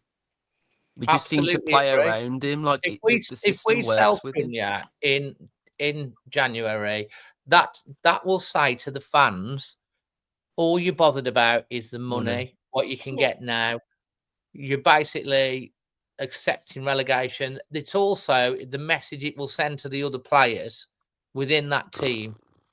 It's like, okay, now they've sold our best player from under us. You know, the psychological stuff of all of that, it'll explode. It won't go down very well. I don't care what we should not be selling Cunha in this window, and I don't think he will sell. And I don't think Cunha is doing a Nunes and stopping training or what Lamina. My mind's not on it. He's gone out. He went out against Chelsea, even with the after effects of fluid. He went on the pitch. He was poor. His body language wasn't good. I think that was a lot to do with his energy levels. And he turned up and he's getting frustrated because some of these players aren't on his wavelength. And he's probably Dave, you took the words right out my mouth, mate. That's exactly what I said on my review. There was so many times he just wanted that eager pass from Sarabia, or he wanted that run from Hwang, and none of them knew what to expect because he's such a talented player and he plays on the next pass, and none of our players tend to do that. Yeah, and you know, all I can say, I had a recent correspondence from the man himself, and he basically said people forget who you really are very quickly. He's in his 20s as well, isn't he? Like, everyone forgets, like, he's still a young guy. I've met him in person a couple of times. He's a very amiable person. His family are great. He's going to go on to big things, but I think people have gone on his back too soon. I think the sooner this January window is out the way and all that can stop and he can get back onto concentrated on the football, we need this guy. And it would be an absolute, you know, catastrophic decision to sell him in this window. And I don't see the player not turning up for training, not going on the pitch, not trying. Yeah, he's getting emotional and frustrated, but you can understand it all.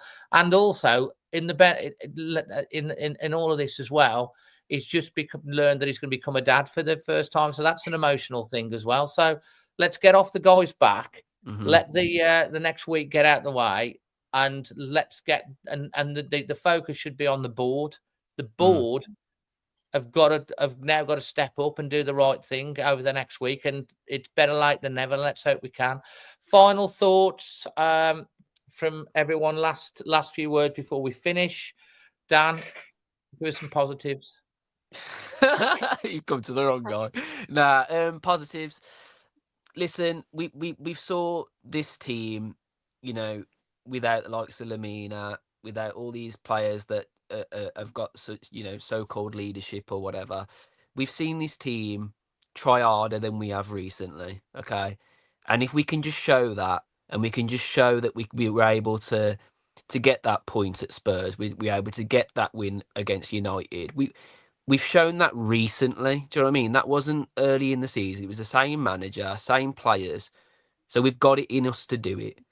We just need to show some urgency, show some character, fight for the badge, and hopefully we can we can just get out of this this bottom three. Love it, Jack. Yeah, absolutely. I think, you know, as poor a season as we're having, you know, we've still not been cut adrift, have we? You know, there's probably times in previous years where if you're on 16 points after 23 games, you're bottom by quite a bit. So, we're in a situation where, thanks to some of the other teams around us being equally as poorly run or whatever, we've got an opportunity to get out of it. And we've got to grasp that opportunity. So let's just hope that in the next sort of week and a day, if you like, that the owners pull their finger out and do the business for us. Absolutely. Chelsea? Yeah, I say, agreeing with everybody else, of take a player like Agbadu. I hope the players look at his performance and go, there is still some light there. I hope that the ownership starts investing in some of the players, try and get at least one or two, and we can try and push ourselves forward and have a good FA Cup run. Give the fans something to celebrate about. Yeah, to be honest, sometimes, of course, I want to stay up. Staying up's more important, but you know what? Having a good FA Cup run, maybe getting to a semi-final, it brings them happiness. So let's see. We need a bit of joy. So why can't we have a cup run on the back of it? And if you're winning games, that helps as well. So yeah, look, final thoughts from me is, Jeff, Matt, recruitment team, do the magic, pay the money, do what you need to do, back this manager because it's going to cost you more if we're going to go down. I also want to give a shout out to Gemma Frith, who's been heading up the Wolves on the mic for the last 5 years. She's such a lovely person, a really, really good person. She came into this job not supporting any football team. She leaves as a Wolves supporter. You see her on the pitch at half times. You see her interviewing the players. She's got a job at Premier League Productions now that she's moving on to. But she's a really lovely person and does a lot of work. I've done a lot of work, and I want to wish her all the best as well, because she always puts a smile on your face when she's doing the interviews and stuff like that. And it was her last day against Arsenal, and I know it was quite emotional for her. So well done, Gemma, on doing all the work for Wolves TV as well. So yeah, and as regards to Wolves, Villa next week, them villains, we have got to get something out of that game. We have got to get something out of that game. Have to get something out of that game. And if there's ever a game that we need to win, it's next week. Yeah. On the turning point game, win your derby. Derbies do a lot. We have to do it because, if we get cut adrift, we've got to stay in the mix because we have got tough run of fixtures. We've got Liverpool after that, Villa next week. It's a derby. We've got to win that game, at least not lose it. We've got to get something out of it, but we've got to win it. I know everyone's doom and gloom and stuff like that, but as a fan base, we've got to be on it for the players again, regardless of what's going on off the pitch and everything that we think. We've got to give that energy as well against Villa, and we've got to stick with them. So that's what support is all about. We can moan it after the game and all that sort of stuff. In the match, we've got to be that 12th man, and we've got to continue to be it. Anyway, thank you ever so much, Chelsea, Dan, Jack. Well over 1,000 watching the whole time. Thanks ever so much for everyone in the chat. Thanks if you've just subscribed to the channel in the last couple of days. Appreciate that. And if you've hit the like on the video because you've enjoyed the content, much appreciated. From all of us to all of you, keep the faith. Always Wolves.